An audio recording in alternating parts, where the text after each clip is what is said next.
नमस्कार, मैं सज्जन पाल सिंह मियारी कटाई से आपके लिए एक बार फिर से एक कहानी की सीरीज लेके आया हूं।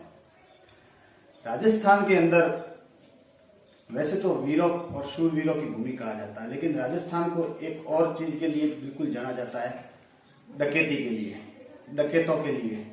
जो डकैत कुख्यात भी थे, जो डकैत विख्यात भी थे।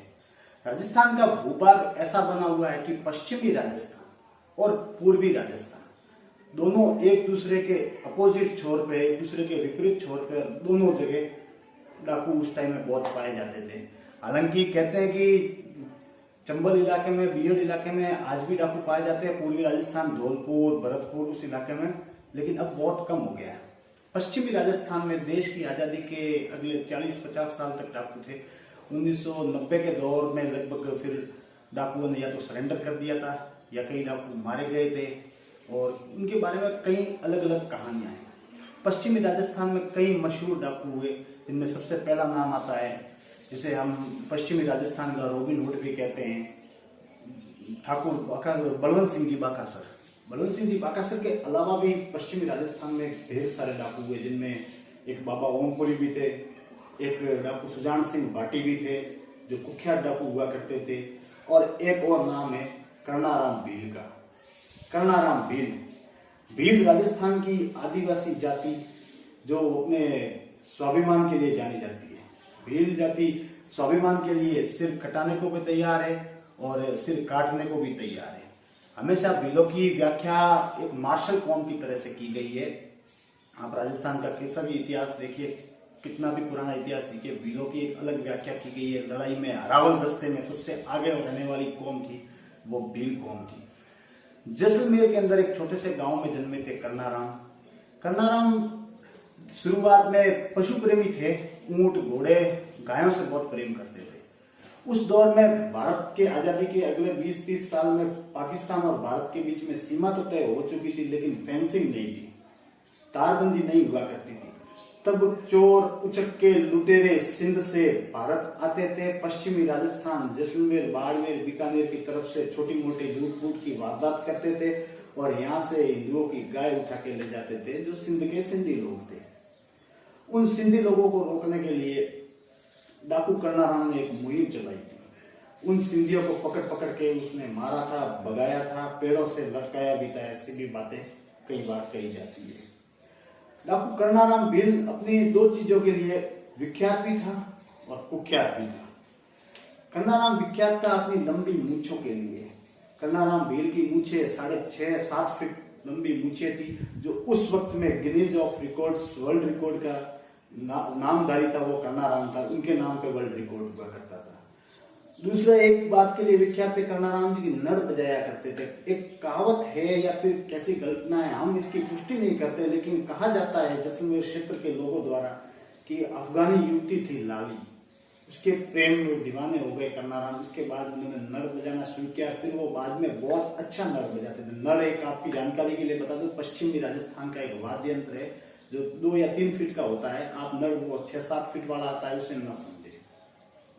कर्णाराम जब अपने चरम पर थे 70 और 80 के दशक में, तब पाकिस्तान के अंदर जाके भी लूटपाट करके आते थे। मतलब यहाँ से जो पाकिस्तानी छोटी मोटी लूटपाट करके गए हैं, उनका तो बदला लेते ही थे। उसके अलावा वो पाकिस्तान के अंदर छाछरों, मीरपुर खास वगैरह उन इलाकों में जाके वहां से लूटपाट करके वापस गाय वगैरह कुछ लेके आया करते थे। 80 के बाद में जब 85-86 के टाइम में सरकार, मथुरा दास माथुर की सरकार के टाइम में बहुत ज्यादा दबाव बना डकैतों पे। राजस्थान के लगभग सभी डकैतों ने समर्पण किया उस दौर में। कर्णाराम से भी समर्पण करने के लिए कहा गया। कर्णाराम ने अपनी एक शर्त रखी, मैं सरकार के सामने हथियार डालने को तैयार हूं, बशर्ते मेरी सारी सजाएं माफ हो, मेरे ऊपर लगे हुए सारे केस रद्द किए जाएं। समझौता हुआ सरकार और कर्णाराम के बीच में। कर्णाराम ने अपने कुछ साथी लोगों के साथ में हथियार डाल दिए और वो एक आम जीवन जीने लगे। अपने गांव के अंदर खेतीबाड़ी करते, एक ऊंट रख रखा था, ऊंट पाला हुआ था, गाय भी पाली हुई थी, उनकी देखभाल करते और सुखी जीवन व्यतीत कर रहे थे। 2 अक्टूबर की रात, एक रोज 2 अक्टूबर 1988, 2 अक्टूबर की रात एक रोज कर्णाराम अपने खेत के आगे खाट बिछा के सो रहे थे, घर के आगे खेत में। कुछ अज्ञात लोग आए, कन्नाराम जी का गला काट के ले गए, धड़ वहीं पड़ा रहा, गला गर्दन काट के ले गए। अब लोगों का कहना ऐसा है कि कन्नाराम की अधिकतर दुश्मनी सीमा से उस पार पाकिस्तान के सिंधी लोगों से थी, क्योंकि वो सिंधियों में सबसे ज्यादा लूटपाट करते थे। सिंधी यहाँ लूटपाट करने आते थे, गाय ले जाते थे, उनका बदला लेने के लिए सिंधियों को मारा करते थे। तो ऐसी एक किंवदंती है कि सिंधियों के अलावा कोई नहीं हो सकता, एक मतलब थ्योरी है कि सिंधी ये ले जा सकते हैं, लेकिन आज तक उस सिर का, गर्दन का आज तक पता न चल पाया है।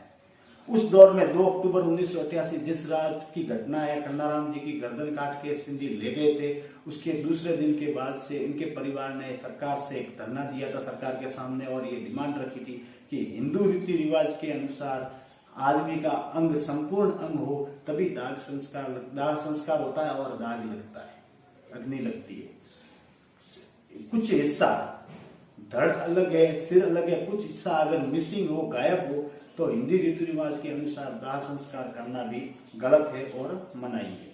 तो इसके लिए 29 साल तक उनके परिवार ने सरकार से गुहार की, इंतजार किया कि कन्नाराम भील का गला लाए तो हम उसके संपूर्ण शरीर को एक साथ दाह संस्कार कर पाए, लेकिन सरकार आज तक नाकाम रही है। ना आज तक पता चला है कि वो कौन लोग थे, अज्ञात लोग जिन्होंने कन्नाराम का गला काटा, और आज तक सरकार इसका पता नहीं लगा पाई है। फिर जब 29 साल तक इंतजार किया इनके परिवार ने, सरकार से कुछ हासिल नहीं हुआ, तो फिर जैसलमेर के सोनार किले के पास में इनकी एक वहां दफनाया गया और समाधि बनाई गई। जैसलमेर बाड़मेर के लोगों में आज भी कन्नाराम जी का नाम बहुत विख्यात है और कुख्यात है। सिंध के एरिया में, पाकिस्तान के क्षेत्र में जो पाकिस्तान के बुजुर्ग लोग हैं सीमा के जस्ट पार में, वे आज भी कन्नाराम भील जैसे वीर को याद करते हुए कहते हैं कि कन्नाराम भील 40, 50, 100 किलोमीटर तक पीछा करता हुआ यहाँ आता था, सिंधियों को यहाँ से पकड़ कर ले जाता था और वहां यातनाएं देता था, पेड़ से लटकाता था।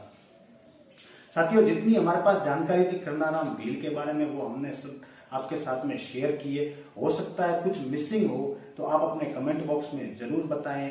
ये कहानी की सीरीज हम आगे बढ़ाते रहेंगे। अगर आपको ये कहानी पसंद आई है तो आप अपने कमेंट बॉक्स में जरूर लिखें, और आने वाले समय में आप और किसकी कहानी सुनना चाहते हैं हम कोशिश करेंगे कि इससे अच्छा, इससे बेहतर एक कहानी का एक श्रृंखला, एक सीरीज हम आपके सामने लेकर आए।